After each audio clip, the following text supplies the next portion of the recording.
100 కోట్ల కోటీశ్వరునికి రాదు. చదువు అనేది నిరుపేదకు రాదు. చదువు అనేది నల్లగున్నోనికో లేదా ఇతరులకు ఎర్రగున్నోనికే రాదు.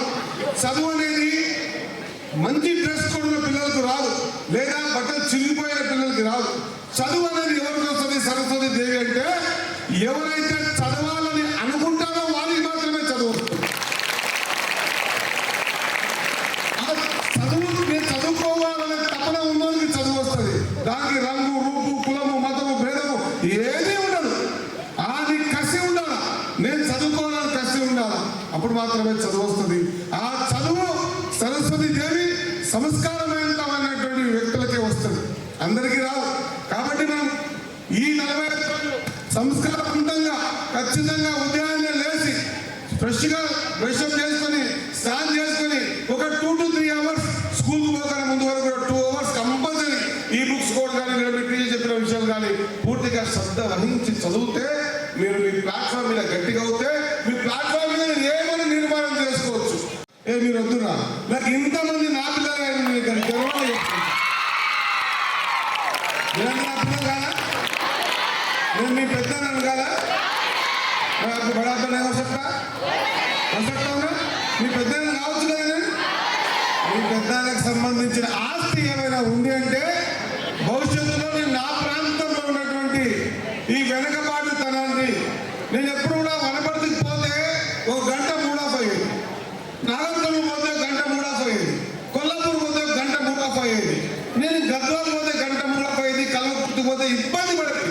ఏంటా ఇబ్బంది అంటే అసలు ఆ ప్రాంతంలో ఉన్నటువంటి వ్యవసాయ విద్యకు సంబంధించినటువంటి అన్ని అంశాలు చూస్తే మన ప్రాంతానికి ఆ ప్రాంతానికి ఇంత తేడా ఉంటుందా విద్యాభ్యాసంలో అనిపించింది నాకు. ఇది ఆషామాషిగా చేయలే, నాకేమో పని లేక చేయలే. చాలా మంది ఉన్నారు రాజకీయ నాయకులు లేదా శాసనసభ్యులు ఇంకో ఎవరు కామెంట్ చేయదలుచుకునే వాళ్ళు రకరకాలైనటువంటి సరే వయసులో ఆస్తిలో ఇంకో ఏదో కూడగట్టుకోవాలి ఆలోచన ఉందా లేదా నాకు తెలియదు. కానీ నేను కొంత ఆస్తి సంపాదించుకుందామని అనుకుంటున్నాను. కొంత నేను ఎమ్మెల్యే కదా, అయినా లేదా నేను కొంత ఆస్తి సంపాదించుకోవాలనుకుంటున్నా. ఆస్తి నా వెనకేసుకుంటే నాకు ముసలికాలం వచ్చిన తర్వాత పనికొస్తాను అనుకుంటున్నా. ఆ సంపాదించుకోవాల్సిన ఆస్తి సంపాదించుకోవాలనుకుంటున్న ఆస్తి ఏంటంటే ఆ ఆస్తి అంతా మీ భవిష్యత్తే. నా ఆస్తి అంతా అయింది మీ భవిష్యత్తే. మీ భవిష్యత్తులో బాగుపడితే నేను నిజంగా ఆస్తి సంపాదించుకున్నట్టు.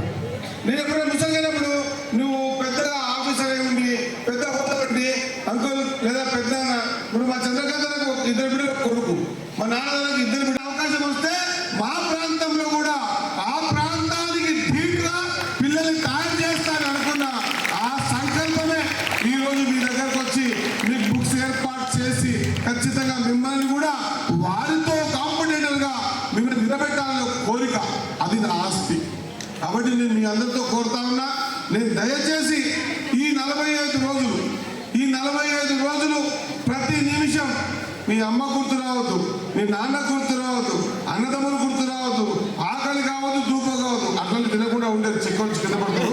అట్లా కాదు, తినే తిండి కూడా మనం నిద్రొచ్చే విధంగా కాకుండా మనం పూర్తి స్థాయిలో ఈ బుక్స్ ద్వారా మీ టీచర్ చెప్పే సబ్జెక్ట్ ద్వారా పూర్తిగా ఈ 45 రోజులు కాన్సన్ట్రేషన్ చేయండి. మీరు ఖచ్చితంగా భవిష్యత్తులో ఈ ప్లాట్ఫామ్ మీద చాలా పైకి ఎదుగుతాం. 10th క్లాస్ ఒక ప్లాట్ఫామ్, మనం ఇల్లు కట్టుకుంటాం కదా, బునాది లోపల ఉంటుంది. ఆ బునాది నుంచి 7 వరకు వస్తాం, సజ్జ వరకు వస్తాం, ఓటుగా చెప్తున్నా.